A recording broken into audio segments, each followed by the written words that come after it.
आता बघूया टॉप 9 मोठ्या बातम्या। मशाल गीतात जय भवानी आणि हिंदू शब्दांवरील ठाकरे गटाची याचिका निवडणूक आयोगाने फेटाळली। आयोगाचा निर्णय नियमानुसारच, आक्षेपार्ह शब्द वगळण्याबाबत विचार करावा, निवडणूक आयोगाच्या सूचना। निवडणूक आयोग कुणाच्या इशाऱ्यावर चालतं हे सर्वांना माहिती। ठाकरे गटाची याचिका फेटाळल्यानंतर विनायक राऊतांची टीका, तर भाजपने रामाचा बॅनर लावून प्रचार केलेलं चालतं का, विनायक राऊतांचा सवाल।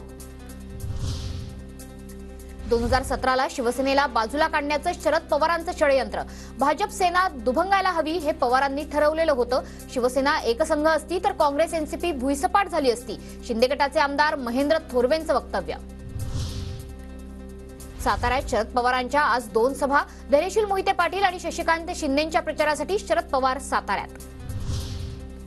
देवेंद्र फडणवीस आज सांगलीच्या दौऱ्यावर, संजय काका पाटलांच्या प्रचारासाठी दुपारी 2 वाजता सभा होणार।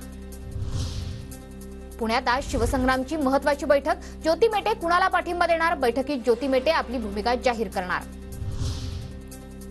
लातूरच्या उदगीरमध्ये आज काँग्रेस नेत्या प्रियंका गांधींची जाहीर सभा, महाविकास आघाडीचे शिवाजी काळगेंच्या प्रचारासाठी सभेचं आयोजन।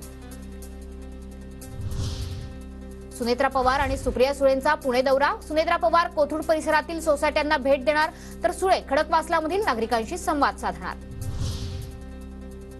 हेमंत गोडसे उमेदवारी अर्ज घेऊन तुळजाभवानी देवीच्या चरणी, काल हेमंत गोडसेंसाठी कार्यकर्त्यांनी उमेदवारी अर्ज खरेदी केला।